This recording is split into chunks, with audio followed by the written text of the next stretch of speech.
some things done, but we're back with our part two, as promised, of our neurodivergence podcast here in the office, and Dr. Patino and his. And today we're going to focus on the kids, the parents, and how to best manage neurodivergence in our families. Dr. Patino, uh, what would you tell people who come to you? Because I mean, this is what you do, right? You do psychiatry, especially with adolescents. Um, and say, hey, I have a problem child. And then after you examine them and test them, you come out and say, no, you do not. You have a neurodivergent child, which has its Mhm. benefits and wonders. Um, what is the type of general advice? Or is it case specific? But what is the best advice you can give a parent who has a child with neurodiversity?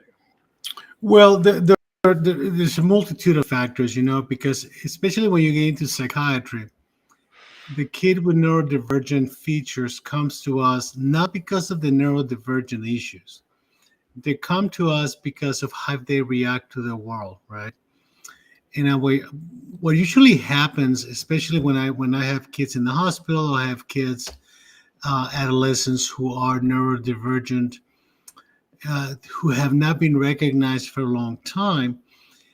If you're born with a different way of looking at the world and looking at yourself, you're going to develop certain ways of coping, right? I mean, your survival skills will have to match your brain functioning. Mm. So these kids develop skills that sometimes become very dysfunctional. For example, if a kid has autism, even though he's very smart and has some degree of socialization, they will become very defensive when you are intruding into their space. And in depending on the child and the intensity of the intrusion, the kid may react in an aggressive way. So the kid's coming to me not because they have neurodivergence, they're coming to me because of aggression. Mm. Or they're coming to me because of depression, or they're coming to me because of anxiety, or they're coming to me because of social isolation. So it is the consequence of the neurodivergence that leads to the kid coming to see us, right? So when the parents are asking questions, we have to start by explaining that the kid's behavior in a roundabout way is adaptive, right? It's adapted to the way of looking at the world. So it's not a matter of saying I have to fix the kid's aggression. I have to help the parents develop an environment that is not defensive, that is not going to lead to the kid becoming aggressive.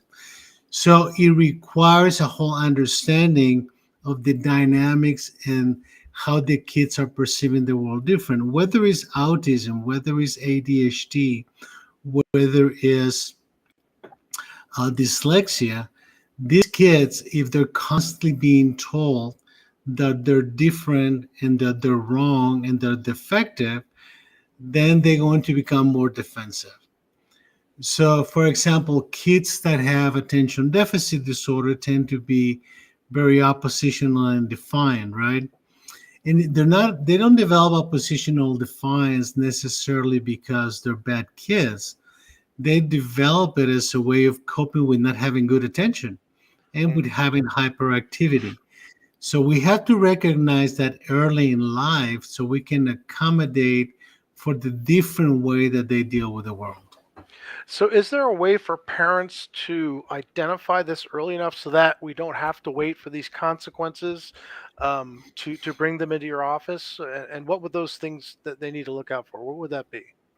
Well, this is kind of difficult, especially in the ADHD population because it's highly genetic.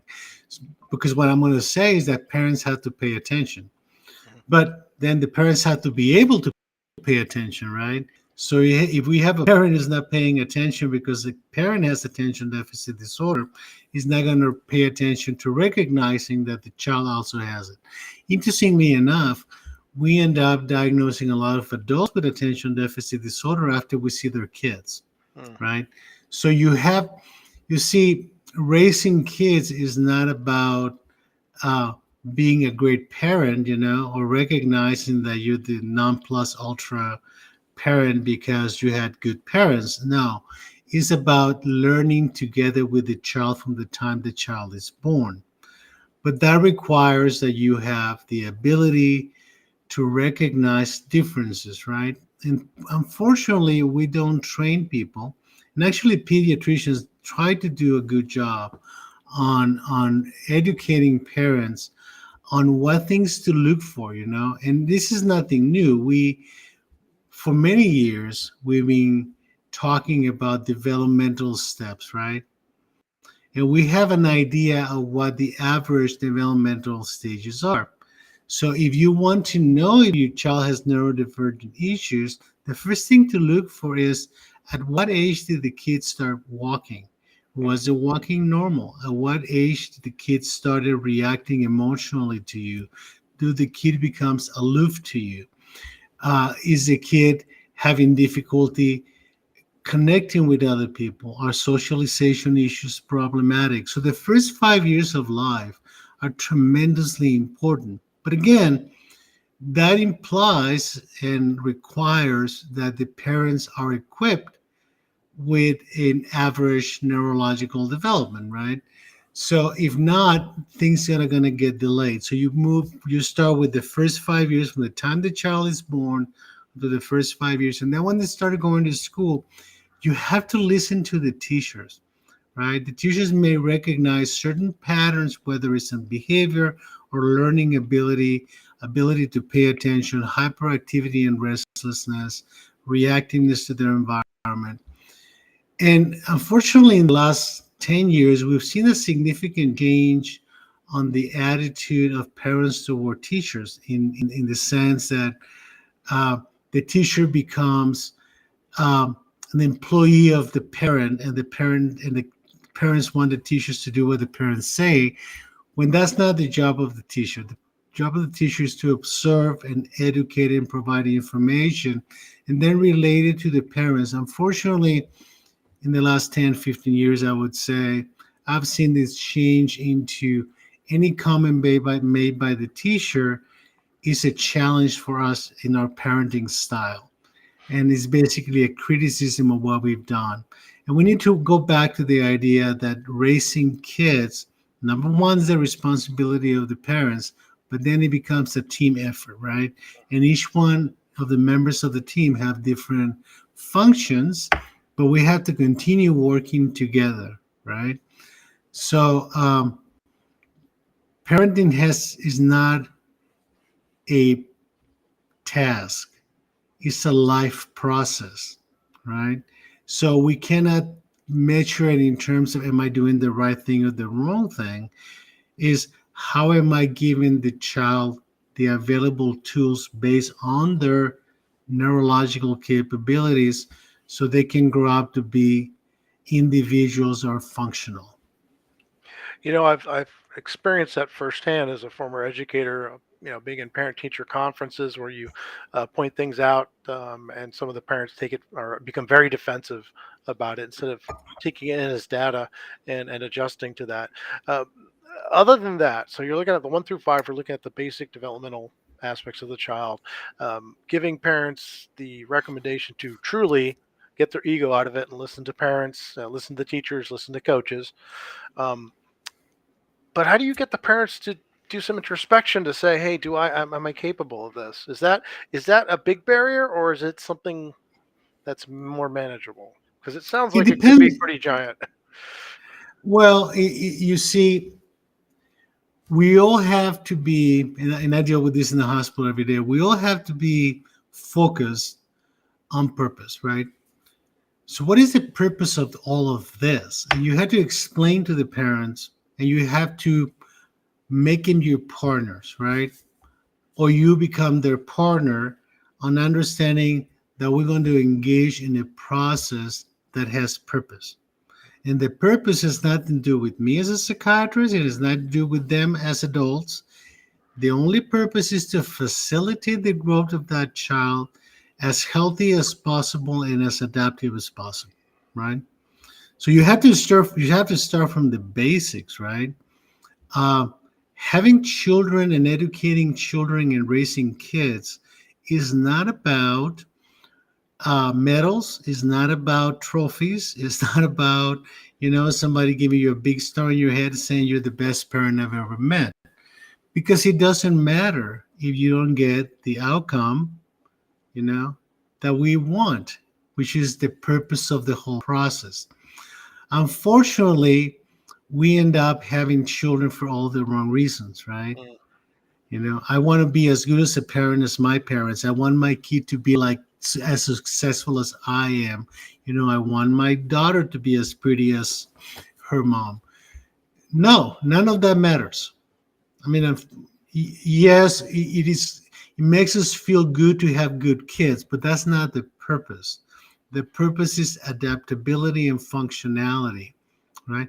Within the context of your culture and your values, understanding that we have differences neurologically, that some of which are going to be very positive and going to facilitate success, and some of them are going to be more difficult. But we cannot put a box and say the kid has to fit into this box for all of us to feel that we have succeeded. Because at the end of the day, success means functionality and adaptability. So once we get the parents to get out of their own way, listen to the teachers. Uh, if an item comes up like attention deficit or some other type of neurodiverse issues, what are the next step for most parents? Is it inside the schools, or is it to seek professional help? Well, number one is recognizing, okay, and the different levels of intensity and frequency in this functionality. So, not all the kids that have attention deficit disorder will require a psychiatrist. Not all the kids that have autism will see a psychiatrist. Not all the kids are dyslexic, but they may need some specialized intervention in school, you know, and continue to monitor intensity, frequency, and dysfunction. Those are the three things that we need to be looking for, right? And we need to anticipate if we know that kids with attention deficit disorder and hyperactivity tend to be more defiant. We have to have a plan of action, you know, for behavior modification into how to manage that early defiance from the time they're 5, 6, 7 years old. Not wait until you see all this tremendously intense defiance when they're 16 years old, you know, and you don't know what to do with it. But when you have moved away from the racing to the containment phase of helping kids grow up. Now, we have to develop standards in terms of what is an acceptable level of management in terms of education. We need to look at what's available in the school. You know, do they have any specialized programs? In the, if the problem with dyslexia is too high, get the school psychologist to evaluate and develop a specialized treatment plan for that. If the kids have bad attention problems, you know, we need to make it adaptive for the child to learn. Always focus on the ultimate purpose, right? Which is adaptability and functionality without them getting too hurt in the process. But always recognizing diversity. There are different ways that people function, the different ways that people learn. There are kids who learn better under a tree. There are kids that learn better in a box. There are kids that learn better in groups, and the kids that learn better by themselves. So we have to make some flexibility. I mean, it's financially impossible to make a plan that is so individual just for one child, but we need to have some flexibility, and that only comes from recognizing differences. Well, it sounds like the plan is pretty simple, but more difficult to put in place. So, parents out there, first, keep your ego in check. One, be very honest about your abilities to observe your child, especially in those first years. And then after that, we know that raising that child is a team effort. Doctors, your school, listen, get that information. So, doctor, let's go back to that second phase of observing your child from ages 1 to 5. Are there resources for parents to see what those developmental areas are, what those milestones, and what's so important to observe? Where do they get that Yes. information? Well, yes. I mean, there's plenty of places to go to. Okay. You can go to start with the basics, your family doctor and your pediatrician. Get information from them, get guidance from them, right? Now, you need to understand that when you're going to the pediatrician, you're going to the family physician, or even if you go to the psychiatrist, you're not going for an answer. You're going to advocate for your child because you have recognized, okay, that there are things that are different, okay. And one of the problems with American medicine is time. Okay, the time that the doctor spends with you is very limited. So you have to be prepared to have your questions ready and to expect some good answers. And the answer is not satisfactory. You ask for more information Mm. because the kid cannot advocate for themselves, right? So you want to know. And you need to also understand that not everybody is up to date on neurodiversity, right? I mean, there's still older physicians and some newer physicians who don't want to spend the time talking to the parents, who will tell you your kid's defective, right? Your kid has ADHD and needs to be fixed, or your kid is autistic and this is the way it's going to be for the rest of his or her life. And those are not acceptable answers, right? Now, I would never advise you get into an argument with the physician or the nurse practitioner or the physician assistant. But if you're not getting the answers, it moves to the next level, right? Um, you never go to the professional to be told that your kid doesn't have what you think, what somebody else thinks your kid has. You have to be open minded because if you're looking for an answer of not having, well, somebody's going to give it to you. Yeah. So you have to be open minded, right? Because what happens is the more time you waste, the less adapted the child's going to be, right? So it becomes very important that you recognize your job as an advocate and that your advocacy has purpose. And the purpose is not you. It's not for you to be right and it's not for you to be wrong. It's for you to advocate for your child so your child can become adaptive and functional as they grow older, right? It also doesn't mean that you have to move the child into a box of normalcy, right? Saying, in order for my kid to be functional, it has to be like everybody else. Well, if your kid is not like everybody else, you should not neglect to give them the tools they need so they can be functional within the context of the neurodiversity. Because what happens is, let's say a child with autism, and I just saw a kid with autism today that I started seeing when he was in the fourth grade. Right, I saw him today for the last time because I'm finishing some work at a place, and he is in college. Right, he is uh, probably going to be a physical therapist. Uh, and when I saw him in fourth grade, he was one of the most aggressive kids I've ever seen. Right, Wow. and he, because of the work with the parents and the understanding of the parents and the listening of the parents and his willingness to try things different, he has actually moved ahead that if you talk to him you didn't know he had autistic features, right? Mm. But we had to work to the aggression, but first understanding that his aggression was not malicious. His aggression was not because he wanted to hurt people. He didn't want people to intrude into his space, Interesting. right? So now, when he was in fourth grade, he was probably, I don't know, 7 years old. No, he was like 9 years old. And now he's 19. 10 years later, he's in college, he's functional, he's adaptive. He had a girlfriend. He rationalizes things a little different. So he decided to break up with his girlfriend. He had some emotions about it. Sounds like a normal late teenage years, right? Now, I had a conversation with him today, and he was telling me, I know I have limitations, but I can handle it, Wow. right? Incredible. So you see, if you don't recognize that when he's in the third or fourth grade, and you don't recognize that the kid is aggression is defensive and not malicious or sociopathic, you're gonna continue treating that kid like a bad kid, Mm. right? So mom was there with him today because we had to say goodbye and all of that, and we were talking about how the kid used to leave my office upset because in order for me to work with him, I had to become a little autistic myself. I had to speak his language, Mm, right? So yeah, I was very direct, very firm, very directive, but he had the values that came from his family. He was respectful, but he recognized that I understood him, right? So what happened is, mom was telling me he used to get in the car and used to tell me he's not a good man, that I was not a good man, right?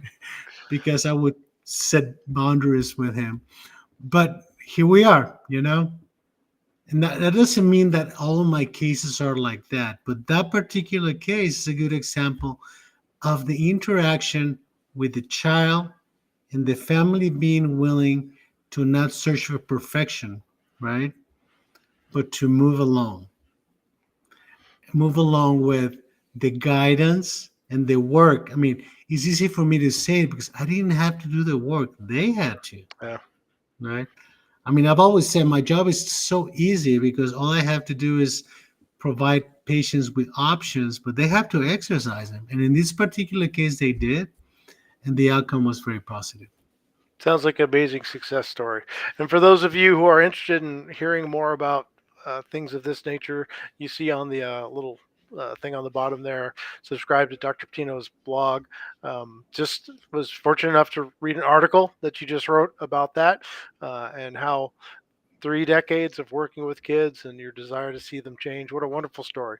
Thank you for sharing with us, Doctor. And hopefully we'll see you again next week. Thank you very much, and we'll see you soon.